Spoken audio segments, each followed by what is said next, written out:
নবুয়তের দামি মুকুটটা যখন রাহমাতুল লিল আলামিনে পরে দেওয়া হলো, স্তর বাই স্তর নবীর উপরে নাযিল হতে লাগলো। ইয়া আইয়ুহাল মুযাম্মিল কুমিল লাইলা ইল্লা কালিলা। এরপরে নবীর উপরে নাযিল হয়ে গেল ইয়া আইয়ুহাল মুদ্দাসসির কুম ফাআনদির ওয়া রাব্বাকা ফাকাব্বির ওয়া সিয়াবাকা ফাতাহহির। রাহমাতুল লিল আলামিনের উপরে এক এক করে সূরা মুযাম্মিল নাযিল হয়ে গেল। সূরা মুদ্দাসসিরের আয়াতগুলো যখন নাযিল হলো, কয়েকদিন পরে হঠাৎ করে নবীর দরবারে জিবরাইল আসে না। আল্লাহর পক্ষ থেকে আমার মাওলা জিবরাইল নবীর দরবারে পাঠায় না। নবীর মনটা বড় খারাপ। নবী মনে মনে মনে মনে চিন্তা ভাবনা করে, জিবরাইলের সাথে আমি কি কোনো আচরণ এমন করলাম নাকি জিবরাইল আমার প্রতি রাগান্বিত হয়ে গেল? আমার আল্লাহ কি আমার প্রতি রাগান্বিত হয়ে গেল কিনা? নবীর মনটা যখন খারাপ হয়ে যায়, ওদিকে আবু জাহাল কয় মুহাম্মদ এতদিন নিজে বানায়া বানায়া বলেছে, এখন তার আল্লাহ তার দেখতে পারে না। এখন আল্লাহ কোনো মাধ্যমে তার কাছে কোনো আয়াত পাঠায় না, কোনো কালাম পাঠায় না, কোনো বাণীও পাঠায় না। এক নম্বরে আমার নবীর মনটা বড় খারাপ। ওদিকে আবার আবু জাহাল উতবা সাহেবা মুগিরা আমার মদিনাওয়ালা নবীর ব্যাপারে যখন বারবার যখন বিভিন্ন জায়গায় বলতে লাগলো মুহাম্মদের আল্লাহ মুহাম্মদের ভুলে গেল, এমন একটা অবস্থা হয়ে গেছে, আমার নবী নিরাশের মতো অবস্থা হয়ে গেছে। আল্লাহ কয় জিবরাইল আমার নবী যাতে নিরাশ না হইয়া যায়, সূরা দুহা উপহার নিয়ে যাও, আমার নবীরে গিয়া জানায়া দাও ওয়াদ-দুহা ওয়াল-লাইলি ইযা সাজা মা ওয়াদ্দাআকা রাব্বুকা ওয়া মা ক্বালা ওয়ালাল আখিরাতু খায়রুল লাকা মিনাল উলা। সূরা দুহা নবীর উপরে নাযিল হয়ে গেল। জিবরাইল আল্লাহর পক্ষ থেকে সূরা দুহা নাযিল করার মাধ্যমে আল্লাহ নবীকে জানিয়ে দিলেন, চিন্তা করার কোনো দরকার নাই। প্রথমত আল্লাহ সূরা দুহার প্রথম দুই আয়াতের মধ্যে আমার মাওলা কসম কাটলেন। এক নম্বরে ওয়াদ-দুহা, আল্লাহ কসম কাটলেন আলোর কসম। এরপরে আলোর কসম কাটার পরে আল্লাহ তার জানায়া দিলেন ওয়াল-লাইলি ইযা সাজা, ওই অন্ধকারের কসম যেটা রাতের মধ্যে আমার মাওলা সুন্দর করে অন্ধকার দিয়া দেয় রাতে, ওই অন্ধকারের কসম প্রথমত কাটলেন আমার আল্লাহ পাক আলোর কসম। এরপরে আল্লাহ কাটলেন অন্ধকারের কসম। এক জায়গায় আলো, আবার একই জায়গায় দ্বিতীয় নাম্বার আয়াতের মধ্যে আমার আল্লাহ অন্ধকারের কসম কাইটা আমার নবীরে জানায়া দিলেন। নবী চিন্তা করার প্রয়োজন নাই, নবী টেনশন করার কোনো প্রয়োজন নাই। আলো যখন আসছে অন্ধকার তো অবশ্যই আসবে, আবার অন্ধকারের পরে অবশ্যই নবী আপনার দরবারে আলো চলে আসবে। সব মুফাসসিরিনে কেরাম ঐক্যমত, আমার আল্লাহ দুহার মাধ্যমে মানে আলোর শপথের মাধ্যমে আমার নবীরে বুঝাইতে চাইলেন, নবী আমার যখন ওহী আসলো ওই সময়টা ছিল আলোর সময়, এখন ওহী আসে না, এখন হলো অন্ধকারের সময়।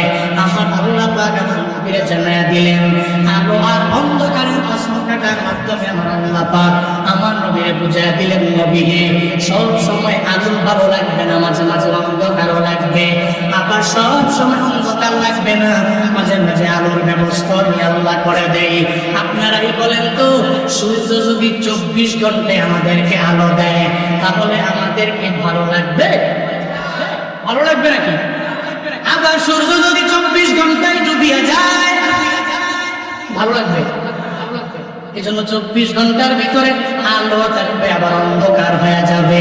রাতের বেলা মানুষগুলো সুন্দর করে দিনের বেলা পরিশ্রম করে ঘুমায়া যাবে, আবার রাতের পরে দিনের বেলা যখন চলে আসবে ওই সময় আমার মাওলা সূর্যকে আদেশ করে সূর্য তুমি উঠে যাও। এর মানে বোঝা গেল 24 ঘন্টা আলো ভালো লাগে না, আবার 24 ঘন্টা অন্ধকারও কোনো বান্দার ভালো লাগে না। আল্লাহ পাক জানায়া দেয়, ও পয়গম্বর আমার, আমি আল্লাহ আলোর মাধ্যমে আপনাকে জানায়া দিলাম যে ওহী আসলো আলোর মাধ্যমে, আবার বন্ধ হয়ে গেল অন্ধকার আসলো, আবার পরে আপনার দরবারে অন্ধকার পছন্দ হওয়া লাগবে, অন্ধকারের পরে আলোর পছন্দ হওয়া লাগবে। যারা সরকারি চাকরি করে দেখবেন এরা কিন্তু টানা 1 সপ্তাহ জব করে না, যারা ব্যাংক চাকরি করে টানা 1 সপ্তাহ ব্যাংকে যায় না। বাংলাদেশে গভর্নমেন্ট জব যারা করে, সারা বিশ্বে যারা গভর্নমেন্ট জব করে, এরা টানা 1 সপ্তাহ করে না। 1 সপ্তাহের মধ্যে 2 দিন বন্ধ আছে না নাই? আসেনি? শুক্রবার শনিবার ব্যাংকে শুক্রবারে গেলে কর্মকর্তা আসবে, শনিবারে গেলে আসবে আসবে না। এর মানে ওই ব্যক্তিটার 1 সপ্তাহ টানা চাকরি করতে ভালো লাগবে না, বোরিং ফিল করবে, তার ভিতরে এটা ক্লান্তি চলে আসে। এই জন্যই বান্দাকে 1 সপ্তাহের মধ্যে 2 দিন ছুটি দেওয়া হয়। এই 2 দিন তুমি তোমার নিজের সময় দাও, তোমার পরিবারের সময় দাও, তোমার ব্যক্তিগত লাইফ থেকে ব্যক্তিগত জীবনটারে সময় দিয়া দাও, তোমার পারিবারিক জীবনটারে সময় দিয়া দাও। এর মানে বোঝা গেল মাঝে মাঝে মাঝে মাঝে বিরতি দেওয়া লাগে। আমরা যারা 4টা পর্যন্ত ক্লাস করে, এদেরও মাঝখানে লেজার আছে না নাই? আসেনি? স্কুল বলো, কলেজ বলো, ভার্সিটি বলো, একটানা ক্লাস কোনো জায়গায় করা হয় না। মাঝে মাঝে মাঝে মাঝে একটু গ্যাপ দেওয়া হয়, লেজার দেওয়া হয়, যাতে করে ওই লেজারের মধ্যে তার ব্যক্তিগত কাজগুলো সেরে ফেলতে পারে। এরপরে অটোমেটিক পড়াশোনার মধ্যে মনও বসা যাবে। আল্লাহ কয়, ও পয়গম্বর, আমি আল্লাহ আপনার ভুলে যাই নাই, আমি আল্লাহ আপনার থেকে দূরে সরে যাই নাই, আমি আল্লাহ আপনাকে কুরআন, আপনার উপরে কুরআনটাকে নাযিল করলাম। এই চিন্তা করবেন না, আবু জাহালের কথা শোনার পরে মন ঘাবড়াবেন না, রব্বা সাহেব মুগিরার কথা শোনার পরে মন ঘাবড়াবেন না। মা ওয়াদ্দাআকা রাব্বুকা ওয়া মা ক্বালা। আল্লাহ পাক বলেন, নবী হে, দুনিয়ার সমস্ত মানুষগুলো আপনাকে ছেড়ে ছেড়ে চলে যেতে পারে, আমি আল্লাহ আপনাকে ছেড়ে যেতে পারি না। মা ওয়াদ্দাআকা রাব্বুকা ওয়া মা ক্বালা। আল্লাহ পাক জানায় দিলেন, ও নবী আমার চিন্তা করার কোনো দরকার নাই। আলো আর অন্ধকারের কসম খাইয়া আমি আপনার এতটুকু বলে দিলাম, দুনিয়ার সব মানুষগুলো ভুলে যেতে পারে, আমি আল্লাহ তো আপনারে ভুলে যেতে পারি না। কারণ পয়গম্বর, এই আসমান বানাইছি আপনার জন্য, এই জমিনটা বানাইলাম আপনার জন্য, দুনিয়াতে মানুষ বানাইলাম নবী আপনার জন্য, সব হলো আপনার উসিলা গো পয়গম্বর। আপনার উসিলায় এত এত কিছু আমি আল্লাহ বানাইলাম, আপনাকে তো আমি আল্লাহ ভুলে যাইতে পারি না। ও আল্লাহর বান্দারা, একটু মনোযোগের কান লাগায় শুনলেই তো বোঝা যাবে আল্লাহ নবীকে কেমনে ভুলবে। দেখেন না, হযরত ইব্রাহিম আলাইহিস সালাম আবু জাতির পিতা, ওনার উপাধি হলো খলিলুল্লাহ, মানে হলো আমার আল্লাহর বন্ধু। খলিলুল্লাহ আল্লাহর বন্ধু, আমার নবীর লকব হলো হাবিবুল্লাহ, মানে নবীর লকব হলো আল্লাহর বন্ধু। পার্থক্য কোথায়? বলে আমার নবী আশিক হলো আমার আল্লাহ, আর ইব্রাহিম নবী হলো আমার আল্লাহর আশিক। মানে ইব্রাহিম নবী আল্লাহর বন্ধু, আর আমার নবী নবীর আল্লাহর বন্ধু। সুবহানাল্লাহ পড়বেন না? ওই নবীর আল্লাহ ভুলে যেতে পারে? নবী বলেন, মা ওয়াদ্দাআকা রাব্বুকা ওয়া মা ক্বালা। আপনি চিন্তা করছেন আবু জাহালের কথা শুনে নিরাশ হচ্ছেন, আপনার রব সশিংকাল আপনাকে ভুলতে পারে? মা ওয়াদ্দাআকা রাব্বুকা ওয়া মা ক্বালা ওয়ালাল আখিরাতু খায়রুন লাকা মিনাল উলা।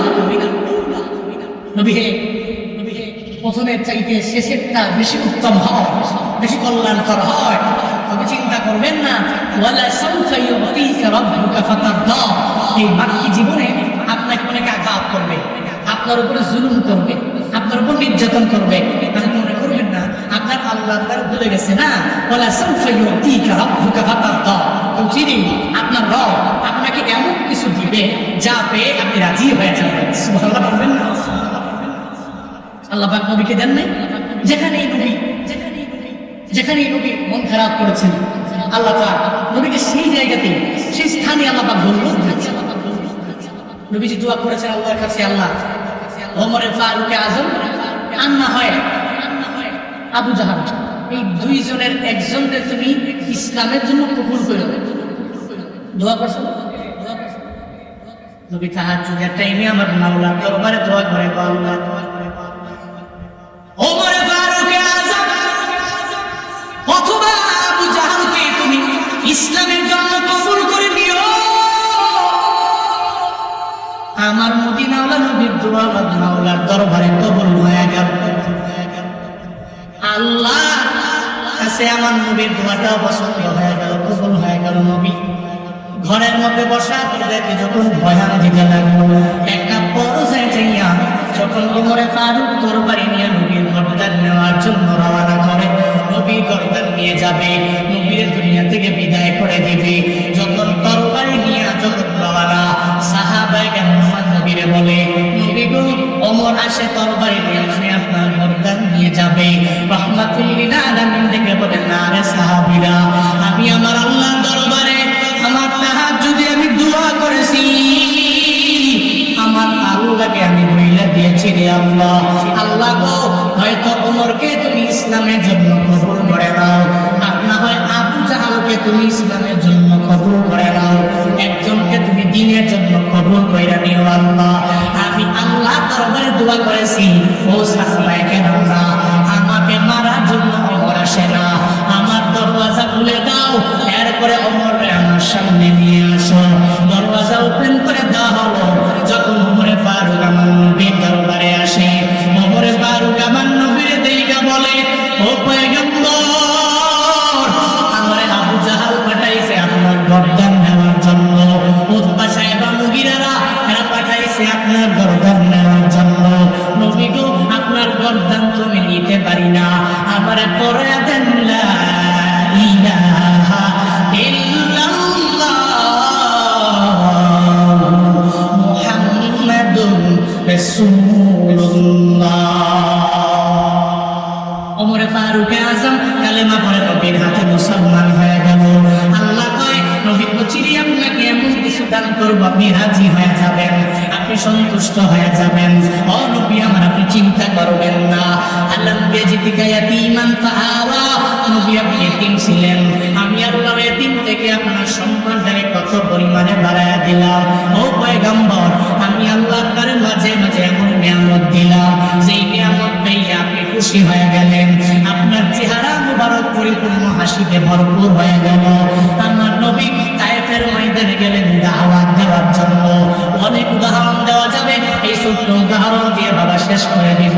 নবী তায়েফের ময়দানে গেলেন, ওখানে যাওয়ার পরে নবী যখন দাওয়াত দেয়, তায়েফের মানুষেরা আমার নবীর কথা মানছে না মানে নাই?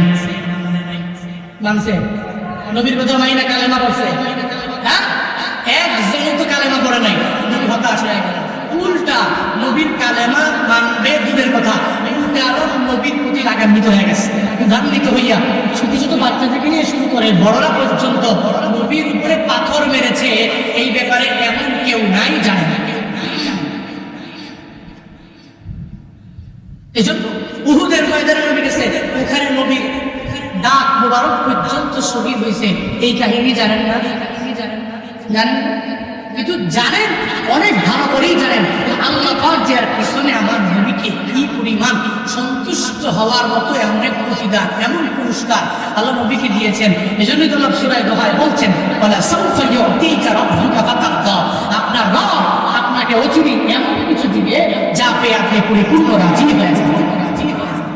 উহুদের ময়দানে রক্ত ঝরালে দিন কায়েমের জন্য, পাথর বুকে ফুটালে ফুল, মনুষ্য জাতে ছিল শূন্য, শত জ্বালাতন সয়েছ তুমি, সেই কাহিনী শুনে কেঁদেছি, শত জ্বালাতন সয়েছ তুমি, সেই কাহিনী শুনে কেঁদেছি।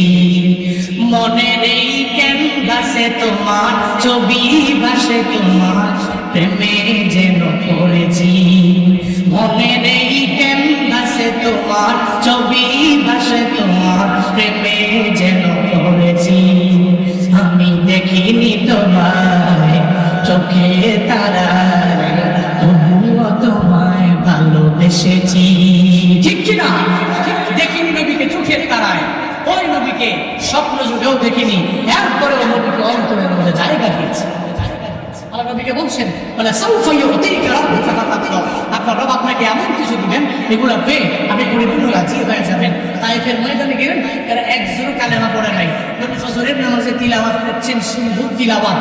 আমার শেষে তুমি আল্লাহর কাছে দোয়া করছে আর আল্লাহকে বলছে, আল্লাহ এতগুলো মানুষকে দাওয়াত দিলাম, এরা তো মানলই না, উল্টা আমার উপরে আঘাত করলো।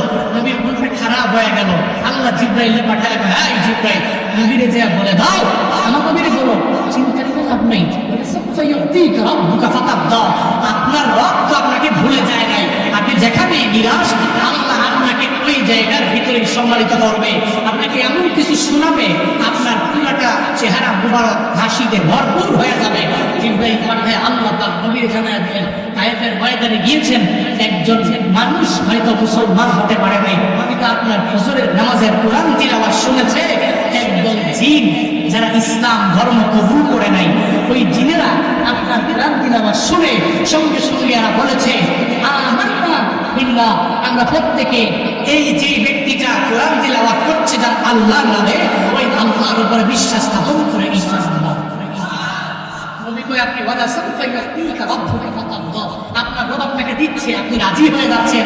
এই যে এতক্ষণ নিরাশ ছিলেন, একটা মানুষ আপনার হাতে কালেমা পড়ে মুসলমান হয় নাই, তবে আপনার তিলাওয়াত শুনে একদল জিন কালেমা পড়ে মুসলমান হয়ে গেছে। এজন্য নিরাশ হতে পারে না মুমিন, কশিন গেল হতাশ হতে পারে না মুমিন, নিরাশ হতে পারে না মুমিন। কার উপরে তাওয়াক্কুল করে? একজনের উপর তাওয়াক্কুল করে চলে তিনি কে? এই জন্য আমরা আজকে থেকে নিয়ত করি আল্লাহর উপরে তাওয়াক্কুল করে চলবো। রাজি আছি তো ইনশাআল্লাহ?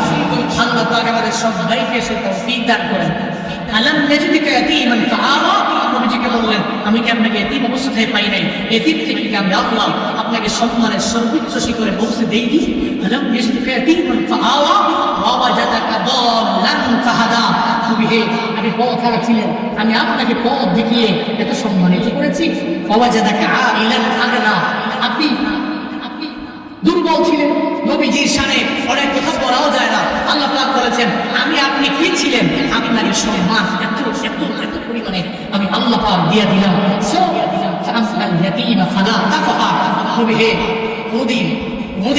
এতিমকে ধমক দিবেন না, আপনি এতিম ছিলেন, আপনি এতিমকে ধমক দিবেন না। ভিখারি, ভিখারিকে ধমক দেওয়া যাবে? ধমক দেওয়া যাবে? কশিন গেল, ভিখারিকে ধমক দিবেন না, এটাকে তাড়িয়ে দিবেন না। হ্যাঁ, ভিখারি যদি সিটার হয়, যদি প্রতারক হয়, তাহলে আপনি তাকে সুন্দর করে বলতে পারেন, আপনি সুস্থভাবে চলতে পারছেন, ভালোভাবে খাইতে পারছেন, চাইলেই কাজকর্ম করে খাইতে পারেন। ভাই আপনাকে রিকোয়েস্ট করি আজকে থেকে আর ভিক্ষাবৃত্তি কইলেন না। এটুকুই আপনার বলার হক আছে, অধিকার আছে। কিন্তু একজন ভিখারিকে দেখলেন, খালি দেখেই মনে করলেন যে সব মনে হয় ভিখারি ব্যবসা ভিক্ষাবৃত্তি করে না। একজনে দোষ করে, দোষে বুঝলেন না? এক দুজন পাঁচজন ছয়জন দশজন দোষ করে, বাকি সব দোষ হয়। এই জন্য এটা করা যাবে না, ভিখারিকে ধমক দেওয়া যাবে না। নিষেধ করেছে জুনায়েদ আল হাবিব নাকি? জোরে বলেন নাকি?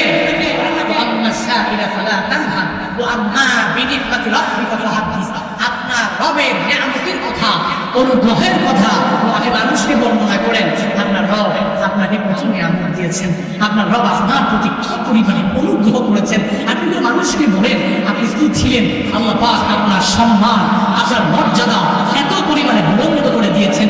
ইযা জাআ নাসরুল্লাহি ওয়াল ফাতহ ওয়া রাআইতান নাসা ইয়াদখুলুনা ফী দীনিল্লাহি আফওয়াজা ফাসাব্বিহ বিহামদি রাব্বিকা ওয়াস্তাগফির ইন্নাহু কানা তাওয়াবা।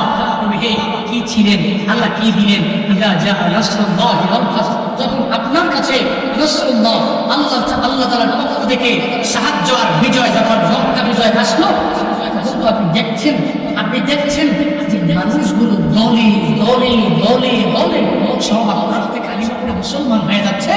আপনার হাতে কালিমা পড়ে মুসলমান হয়ে যাবে, এজন্য নবী চিন্তা নাই। আপনার রব যে আপনার প্রতি এতগুলো অনুগ্রহ করলেন, আপনি যেখানেই নিরাশ হলেন, আল্লাহ আপনাকে ফিরালেন না, আল্লাহ আপনার সম্মান বাড়ায় দিলেন। আপনি খুশি হওয়ার মতো আল্লাহ পাক জিবরাইলের মাধ্যমে কাজটা ঘটালেন। সেই জন্য আল্লাহ পাক আপনাকে বলেন, এই নিয়ামতের কথা, এই অনুগ্রহের কথা আমি মানুষকে হাদিস, আপনি মানুষগুলোকে বলেন, মানুষগুলোকে বর্ণনা করেন।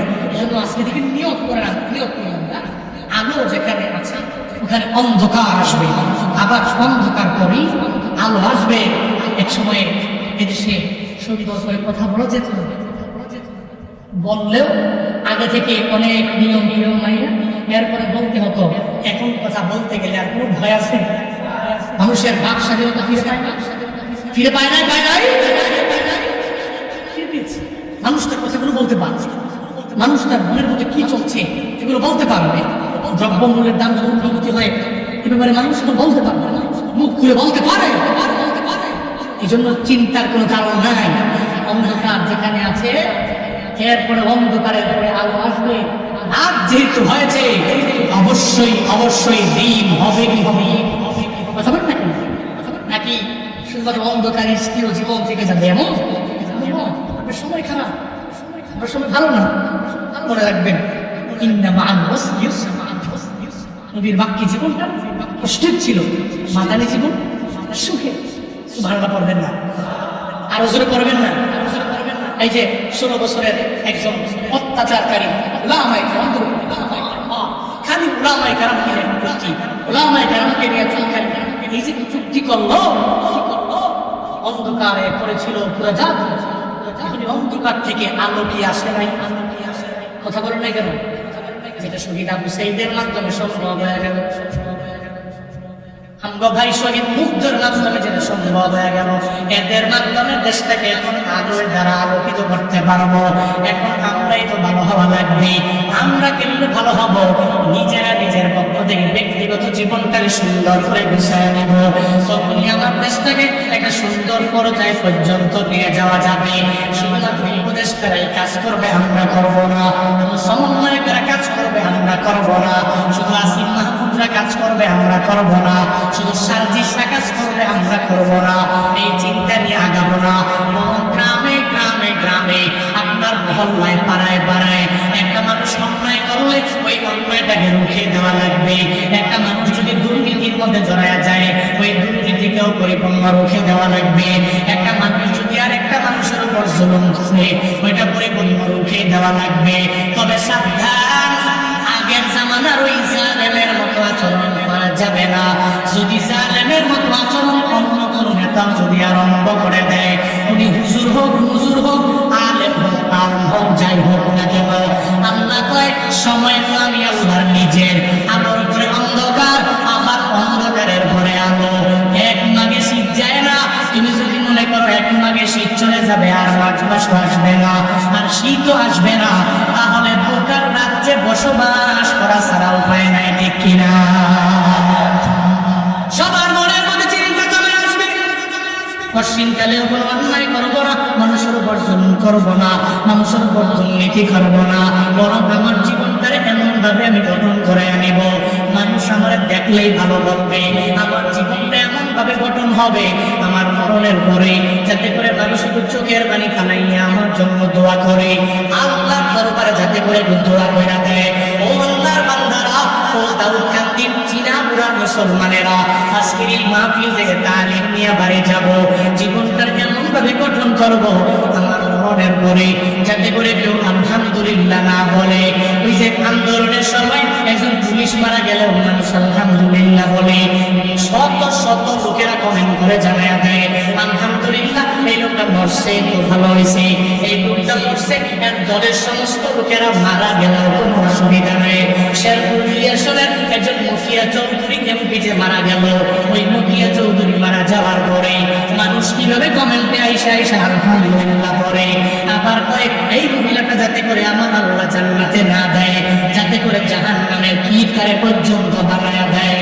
ও আল্লাহর বান্দারা, নিজের এলাকায় পর্যন্ত মাটি দেওয়ার জায়গা নাই, এলাকার মানুষেরা তো মানে ঘৃণা করে, মনের মধ্যে একটু চিন্তাও কি আর করে অন্যান্য লোকদের আসে না যে একটা মানুষ একটা এলাকার জন্য থাকলো, এরপরেও মানুষ তার মরণের পরে জাহান্নামী কেন বলে, কেন জান্নাতি বলে না, কেন তার জন্য ইন্না লিল্লাহ পড়ে না, কেন আলহামদুলিল্লাহ পড়ে? এর মানে বোঝা গেল ওই জুলুমের মাত্রাটা বাড়াইয়া দিয়েছে, অত্যাচারের মাত্রাটা বাড়াইয়া দিল। আল্লাহ কয় সময় আমার, তো সময় না। আলো আসলে অন্ধকার চলে যাবে, অন্ধকার আসলে আলো চলে যাবে, এগুলো সব আমি মাওলার কথা শুনে যদি জুলুমের মাত্রা বাড়াইয়া দাও, আমি আল্লাহকে এমন ভাবে ধরবো যেরকম আমি আল্লাহ ফেরাউনকে ধরেছিলাম, আমি আল্লাহ এমন ভাবে ধরবো যেরকম আমি আল্লাহ নমরুদকে ধরেছিলাম, আমি আল্লাহ এমন ভাবে ধরবো যেমন আমি আল্লাহ আবু জাহলকে ধরেছিলাম। আল্লাহর মায়ের দুনিয়ার ভাই আমার মাওলা ধরে ধরে ধরে না, ধরলে কিন্তু ছাড়ে না, ঠিক কিনা? আল্লাহর কাছে দামি হওয়ার জন্য রে বাবা আজকে থেকে নিজের জীবনটাকে এমন ভাবে গঠন করে নাও, সাবধান ফেরেশতার সুমনের মতো গঠন করিল না। শিক্ষিত হওয়ার পরে যে ছাত্র সমাজের ব্যাপারে কথা বলতে পারে নাই, এই যারা মুসলিম হয়ে গেল এদের পক্ষে কথা বলতে যারা পারে নাই, এদের মতো তুমি হয়ে যাও না। যখন নিজের জীবনটাকে এমন ভাবে গঠন করাইবা, নিয়ত করে নাও যেই জায়গায় জুলুম হবে ওই জায়গায় রুখে দাঁড়াবা, যেই জায়গায় দুর্নীতি হবে ওই জায়গায় রুখে দাঁড়াবা। আমার মদিনাওয়ালা নবীর জীবনের সবচেয়ে বড় চারটা গুণের মধ্যে একটা গুণ হলো, যখন কোনো বান্দা হকের কথা বলতে যাইয়া বিপদে পড়ে গেল, মুসিবতের মধ্যে পড়ে গেল, নবী তার পেছনে গিয়ে দাঁড়ায় যায় আর তার সাপোর্ট দেওয়ার জন্য নবী তার পেছনে গিয়ে দাঁড়ায়। ও বান্দারা আজকে থেকে নিয়ত করো, আমি জিন্দেগিতেও জালেমের পক্ষ অবলম্বন করব না, আমি মাজলুমের পক্ষ হইয়া চলব। আমার জীবনে চলার পথে বিপদ আসতে পারে, মুসিবত আসতে পারে, অনেক অন্যায় না করার পরেও, এর পক্ষে থাকার পরেও মানুষ আমার উপরে জুলুম করতে পারে, নির্যাতনের স্টিমগুলার আমার উপরে চালিয়ে দিতে পারে। আমি চিন্তা করব না, আমার মাওলার উপরে তাওয়াক্কুল করে আগায় যাব, আল্লাহর উপরে ভরসা করে আমি আগায় যাব। এই ময়দান থেকে এই তালিম নিয়ে যারা বাড়িতে যাওয়ার জন্য তৈয়ার আছো, দুইটা হাত তুলে আমার আল্লাহকে দেখায় দাও।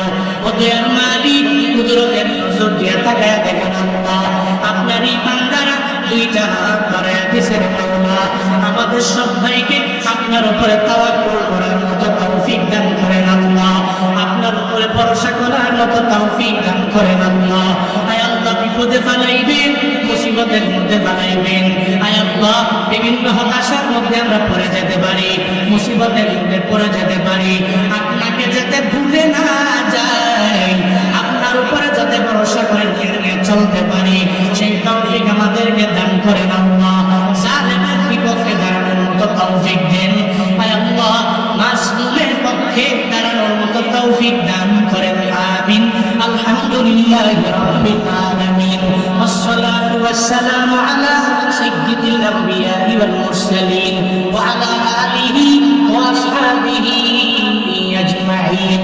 يا أرحم الراحمين، يا أرحم الراحمين، يا أرحم الراحمين. اللهم اجعلني صبورا واجعلني شكورا واجعلني في عيني صغيرا وفي أعين الناس كبيرا. اللهم اجعلنا من المستجابين للدعوات. اللهم إنا نسألك الجنة ونعوذ بك من النار. رب ارحمهما كما ربياني صغيرا. رب ارحمهما كما ربياني صغيرا. ভুলিয়া কি আসে যাবির মাওবা, খবরে দি আযাব আল্লাহ করুমা, খবরে দি আযাব আল্লাহ করুমা, খবরে দি আযাব যদি কেউ দেখিত, ঘরবাড়ি সারিয়া জন্না ভালাইত, ঘরবাড়ি সারিয়া জন্না ভালাইত। সাপে কাটবে, গুরুজুমার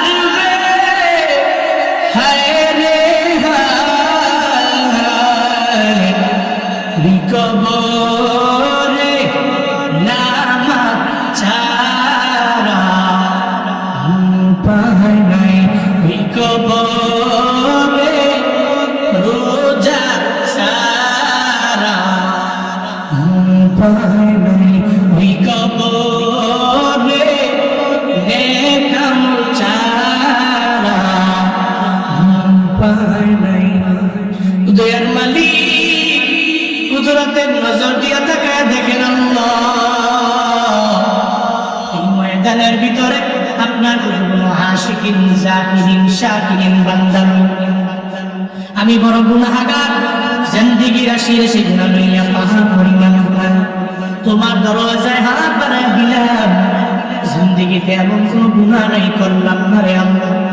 আয় আল্লাহ, তুমি যদি মাফ না করো আমাদের যাওয়ার মতো চাওয়ার মতো আর কেউ নেই।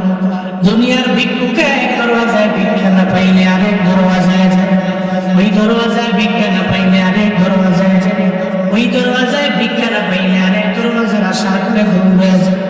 কিন্তু তুমি আমাদের এমন মালিক, তুমি যদি তোমার দরওয়াজা থেকে ফিরে দাও আমাদের যাওয়ার কোনো জায়গা হবে না। হে আল্লাহ, জিন্দেগির গুনাহগুলো নিয়ে তোমার দরওয়াজায় হাত বাড়াইলাম, আমাদের জীবনের যৌবনের সব গুনাহগুলো মাফ করে দাও।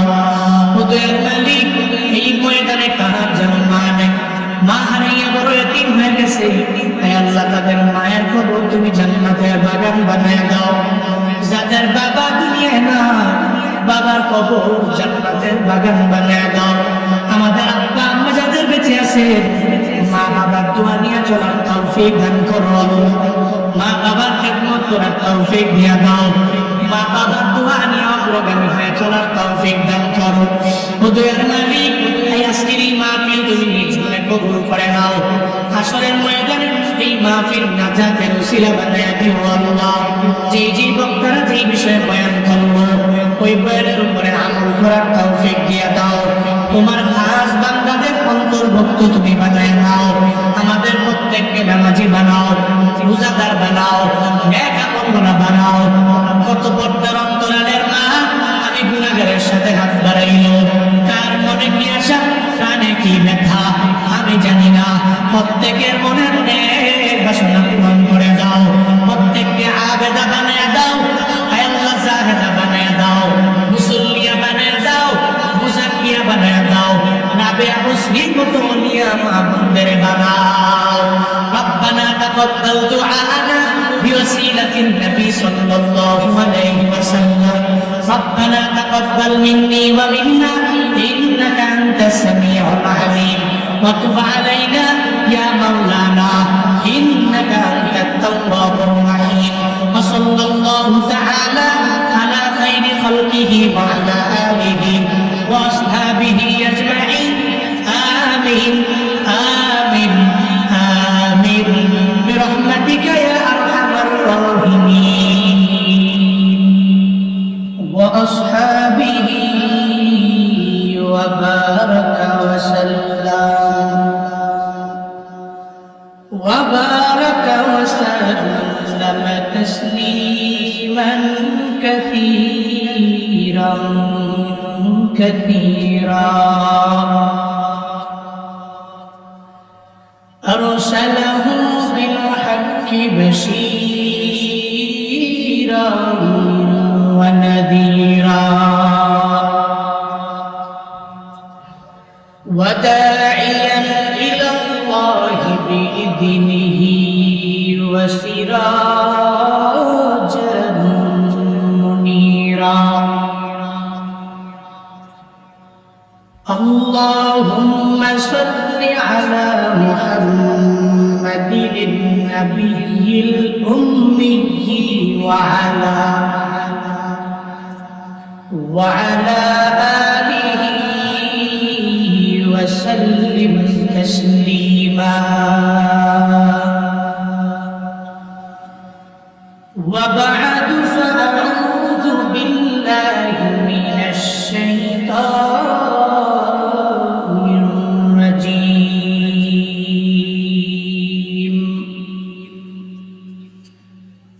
بسم الله الرحمن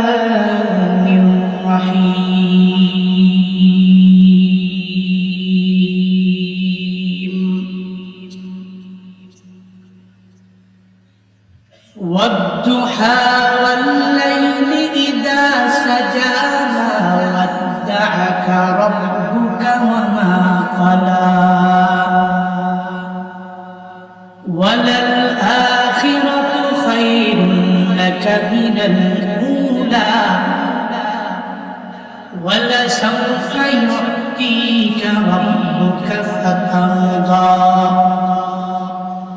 ألم يجدك يتيما فآوى ووجدك ضالا فهدى ووجدك عائلا فأغنى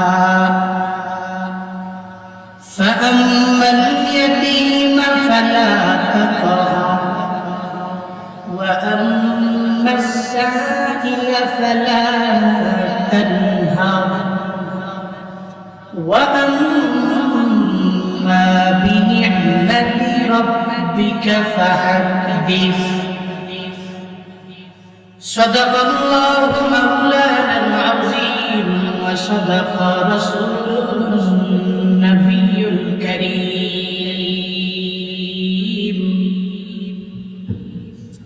ونحن على ذلك لمن الشاهدين والشاكرين والذاكرين والحمد لله رب العالمين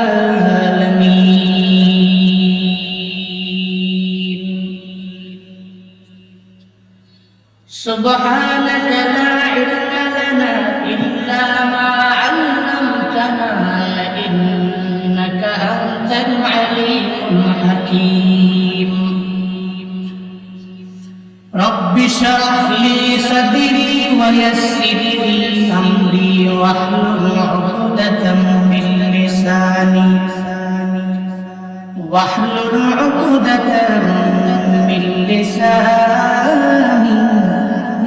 يفقه قولي উত্তর চীনামুড়া বাইতুল জান্নাত জামে মসজিদের উদ্যোগে আয়োজিত পঞ্চম বার্ষিক ওয়াজুল দোয়ার মাহফিলের আজ 26 অক্টোবর 2024 মুতাবাররাকি মজলিসে আমার পূর্বেই কথা বলেছেন আন্তর্জাতিক খ্যাতি সম্পন্ন মুফাসসিরে কোরআন বিশিষ্ট ইসলামী চিন্তাবিদ সুন্দর কথা বলতেছিলেন হযরত মাওলানা হাফেজ শহীদ আহমদ আশরাফি সাহিব দামাত বরকাতুহুম আরো অনেকেই আজকের প্রোগ্রামে কথা বলেছেন মূলত আমি একবার হালই ছেড়ে দিয়েছিলাম যে প্রোগ্রামে আসবো কি আসবো না আমি যে সময়ে বের হয়েছি ওই সময়ে 2 বার ঢাকা থেকে কুমিল্লায় আপ ডাউন করা যায় আমার নিয়ম ছিল আশরাফি ভাইয়ের আগে আমার পয়েন্ট দেওয়ার কথা কিন্তু আশরাফি ভাই বলছিলেন আমার আগেই অনেক বড় একটা জ্যাম পেয়েছি আন্দোলনের কারণে প্রায় 1 ঘন্টার উপরে শুধু জ্যাম ম্যাপে দেখাচ্ছে ম্যাপে যেই জ্যামটা 1 ঘন্টা দেখায় এটা 4 ঘন্টাও কাটিয়ে ওঠা সম্ভব না এরপরেও আমি পুরো দুনিয়া ঘুরা চিপা দিয়া ম্যাপ দেখা পড়ে আসছি এতক্ষণে সব ওলামা হযরত তার কথা বলেছেন কথা বলার মতো যোগ্যতা আমার নাই যারা বলেছেন ওনাকে সুন্দর বলেছেন এরপরেও কিছুক্ষণ কথা বলি আমরা বেশিক্ষণ যাব না আখিরি মোনাজাত দিয়ে সবাই বাড়ি চলে যাব বলি ইনশাআল্লাহ আল্লাহ আমাদের সবাইকে সে তৌফিক দান করেন সকলেই পড়ি আমিন ভাই সব সূরাত আদ-দুহা আমি খুতবায় তিলাওয়াত করেছি একটা আশা জায়গা নিয়ে শুনছি মুমিনদের জীবনে হতাশ হবে বিপদ আসবে মুসিবত আসবে বিপদ আর মুসিবত আসলেই যে এই বিপদ আর মৃত্যু পর্যন্ত থাকবে এমনটা নয় বরং আল্লাহ পাকই বান্দাকে বিপদ দিতে পারে আবার এই বিপদ থেকে উত্তরণ একমাত্র আল্লাহ পাকই করতে পারে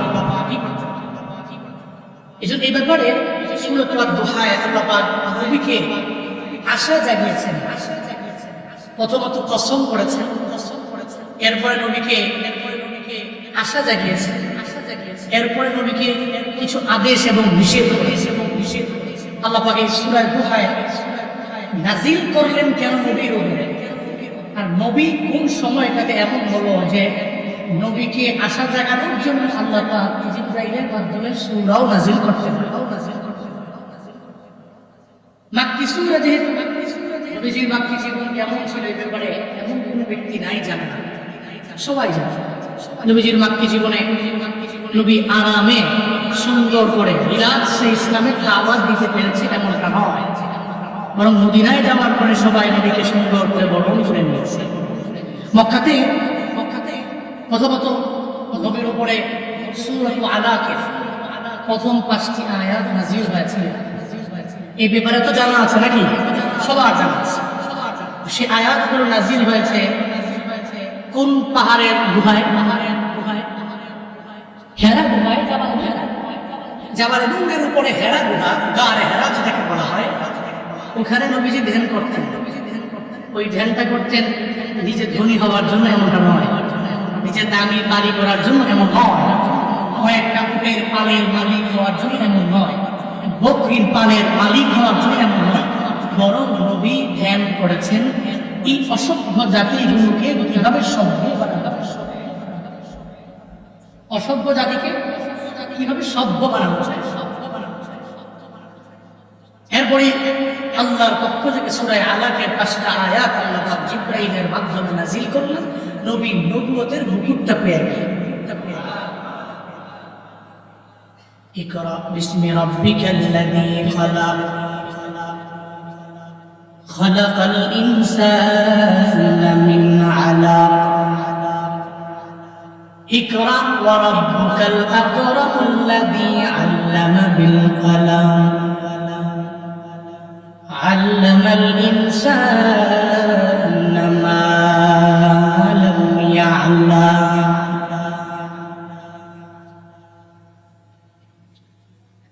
رحمة للعالمين হেরা গুহার মধ্যে মদিনাওয়ালা নবী ধ্যান করে। জিবরাইল আল্লাহ পাঠায় দিলেন, জিবরাইল জীবনের প্রথম আমার নবীর দরবারে তুমি হাজির হয়ে যাও। জিবরাইল নবীর দরবারে আসলেন, নবীর জোরে একটা বুকের মধ্যে ছাপ দিলেন, নবীকে বললেন, নবী ইকরা, আপনি পড়ুন। নবী সঙ্গে সঙ্গে জানায় দিলেন মা আনা বিকারিক, নবী জানায় দিলেন আমি পড়তে পারি না। এরপরে নবীকে আবার চাপ দেওয়া হলো, নবী জানায় দিলেন আমি পড়তে পারি না। আবার মদিনাওয়ালা নবীকে চাপ দেওয়ার পরে নবী আমার জানায় দিলেন মা আনা বিকারিক, আমি পড়তে পারি না। সূরা আলাকের প্রথম 5টা আয়াত আবার নবীর উপরে নাযিল করে দিলেন। নবীরে জানায় দিলেন, পরেন আপনার ওই প্রভুর নামে যিনি সুন্দর করে আপনাকে দুনিয়াতে পাঠাইছি। মদিনাওয়ালা নবী নবুয়ত